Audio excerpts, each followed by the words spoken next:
तो बड़ों को प्रणाम और छोटों को ढेर सारा प्यार दुलार आशीर्वाद। आज की कहानी प्रसिद्ध संत चांगदेव की।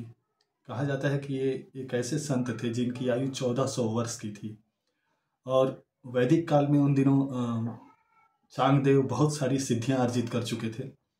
बात तब की है कि जब उन दिनों इन्होंने एक संत ज्ञानेश्वर के बारे में सुना, उनकी सिद्धियों के बारे में सुना, उनके भगवत मिलन के बारे में सुना।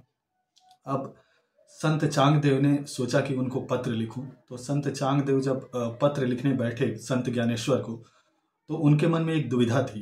दुविधा ये थी कि संत चांगदेव की उम्र खुद 1400 वर्ष की थी और जिसको वो पत्र लिखने जा रहे थे, मतलब कि संत ज्ञानेश्वर को, उनकी आयु महज 14 वर्ष की थी।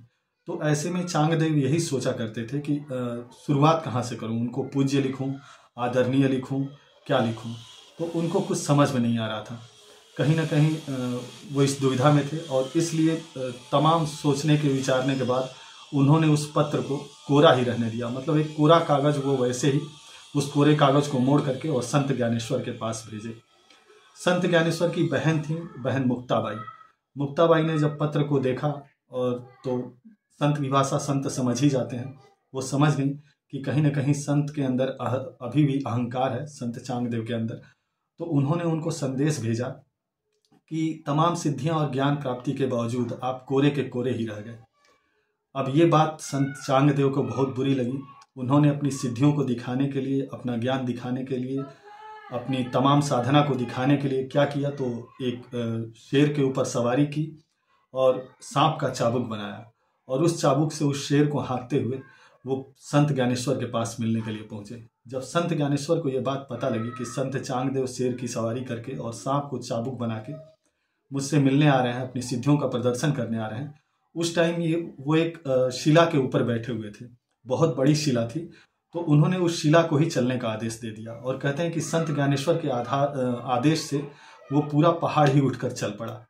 अब जब रास्ते में दोनों का मिलन होता है, तो जब संत चांगदेव देखते हैं कि पूरा पहाड़ ही उड़ता हुआ आ रहा है, तो संत ज्ञानेश्वर को अपने अहंकार का, संत चांगदेव को अपने अहंकार का बोध होता है।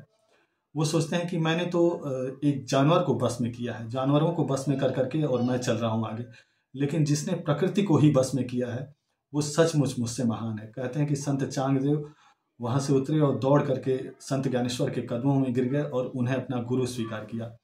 तो ये कहानी हमें शिक्षा देती है कि ज्ञानार्जन सही है, ज्ञान का अर्जन सही है, लेकिन उसका अहंकार हमेशा सर्वथा अनुचित है, गलत है।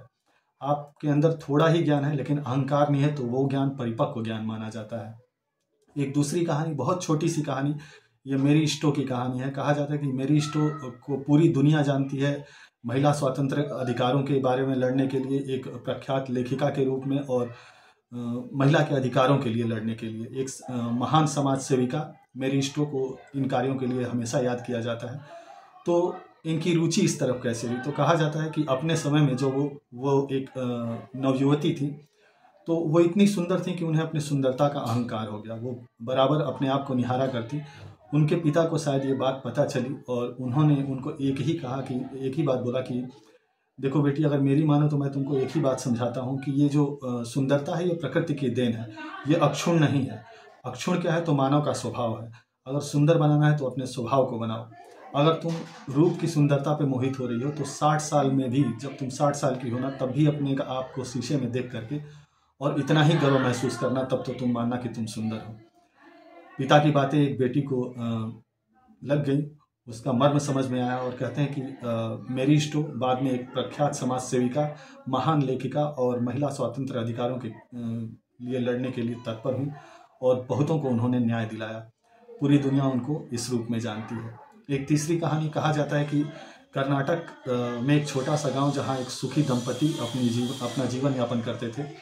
एक बार पत्नी अपने मायके से हो करके आती हैं और जब मायके से हो करके आती हैं तो वो अपने पति से कहती हैं कि मेरा भाई अब उसको ज्ञान हो चुका है और वो वैराग्य लेने जा रहा है, तो इसलिए उसने क्या किया कि दीक्षा लेने की सोची है और आने वाली दीपावली को वो दीक्षा ले लेगा।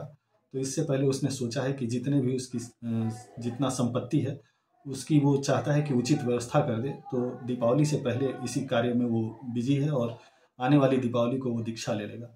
पति जब इन बातों को सुनते हैं तो मुस्कुराते हैं। पत्नी जब मुस्कुराने का कारण पूछती है तो वो बताते हैं कि जब अगर मन ही संत हो जाता है, मन में वैराग्य हो जाता है, तो उन भौतिक सुख संसाधनों के बारे में सोचना भी व्यर्थ है। वैराग्य तो सहज ही हो जाता है। अब पत्नी जब अपने भाई का उपहास सुनती हैं तो उनसे बर्दाश्त नहीं होता है। वो कहती हैं कि अगर आप ही इतने ज्ञानी हो तो आप खुद क्यों नहीं वैराग्य ले लेते। पति मुस्कुराते हैं और कहते हैं कि देवी, मैं कब से सोच रहा था, मुझे तो बस तुम्हारी अनुमति की प्रतीक्षा थी। और ऐसा कह करके पति अपने परिधानों को उतार कर महज एक धोती पहन के और घर से बाहर निकल जाते हैं। पत्नी सोचती है कि शायद ये एक मजाक होगा, कुछ देर बाद वापस आ जाएंगे, लेकिन पूरी दुनिया जानती है कि आगे चल करके यही नवयुवक महान संत श्रेणिक बने। तो कहा जाता है कि जिसके अंदर अहंकार नहीं है उसका जीवन अनमोल है, जिसके अंदर अहंकार नहीं है समझिए वो एक संत है। और सच ही कहा जाता है कि वैराग्य तो सहज ही हो जाया करता है। उम्मीद करता हूँ कि तीनों कहानियाँ आपको पसंद आई होंगी। फिर से आपका बहुत बहुत बहुत तहे दिल से आभार।